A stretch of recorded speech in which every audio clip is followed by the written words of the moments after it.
the PDP. The PDP issues in the party. I could just mention that Edozie and Joko, the APC chairman, yes, they're about came out to say, Soludo, listen, it's fine, just go to APC, leave us in peace. And nonetheless, the Gandhi is coming out to say, we are making moves, big moves, boss moves. If you see how derogatory some of this come across sometimes, you look at a whole region. You tell them they are politically marginalized because they don't have unity.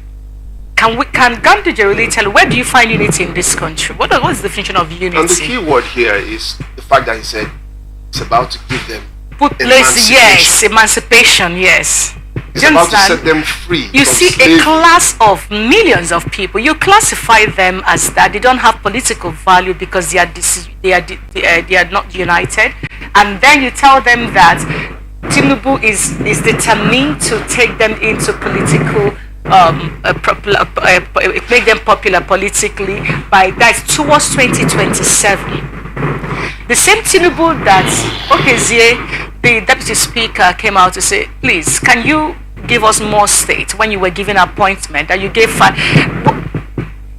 can you make it more states for the southeast people, because just 5 positions is not going to be enough. You have about 40-something ministers, and for 5 states they only have one representative, meanwhile other states have more than one, and he was ignored, and he's a member of their party. And then you come out months later to tell people that they are politically marginalized, you want to emancipate them, you want to give them political popularity by 2027. I just want to leave that with you. Sometimes you laugh over things that are very annoying just to douse tension, probably ease how you feel, but these utterances are insulting, and what makes it more painful is the fact that the people being directly insulted do not even know they are being insulted. There are people who are clap over such statements. They were present. Like they were being told something very positive and being issued a credible promise. Now, what do you mean by the people being disunited? They are being marginalized because they are not united. I need to understand what you mean, because are all Igbo people supposed to become members of one political party? Are they supposed to come together? If one person says, I want to run for governor, let no other person contest? What is happening in the southeast that is not happening in any other region in Nigeria? There is nothing you see that is peculiar to the Igbo. So when a person has an Igbo problem, and instead of facing it directly, I mean like owning it with his chest, comes out and begins to look for flimsy things to hold on to, it's annoying.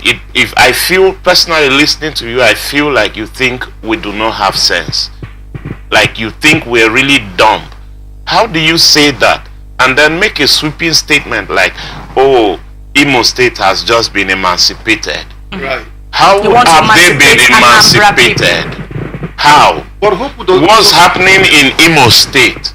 The people are still dying carelessly. Right. They are still being killed ruthlessly. So to tell you that insecurity is still very high and prevalent in Imo State, where the APC has held sway for how many years now? What is the state of infrastructure in Imo State?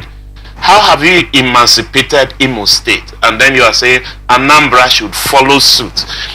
These things are very, very annoying, and yet nobody, it's unfortunate, it looks like there are no people to look these guys in the eye and tell them, look, don't be stupid, because these are very reckless statements. But the people who should do that, let me paint a quick picture for you, because the part of the narration talked about Uche Epunife and the Oba, their defection, and they set up a party, Young People's Party, YPP.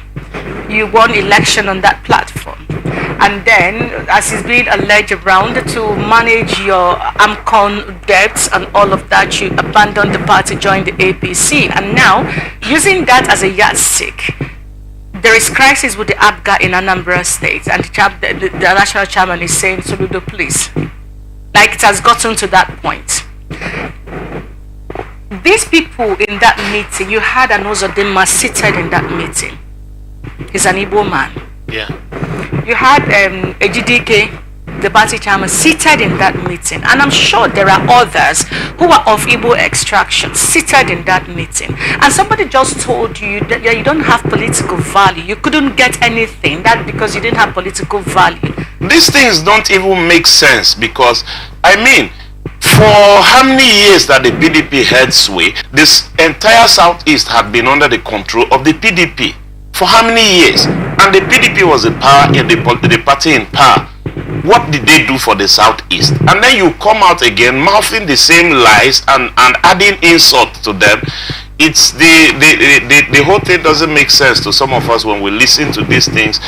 And I don't know, let me not. But the point here is that let me not the say political things leaders in quotes present there all concurred, all agreed, all cheered, lent their voice because the person talking is a person in charge, and where this business is concerned, the boss is always right, and you don't have rights.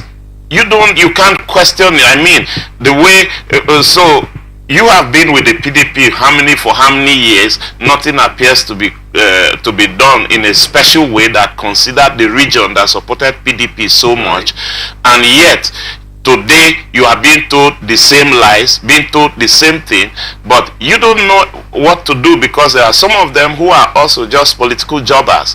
And the way these people have wielded, and I mean they've started so wonderfully, the way they've wielded such suzerainty is in a manner that you can't challenge them. You know you don't want to be up against them. So the only thing and the best they can do is to file out behind them, just fall in line and do whatever it is they want.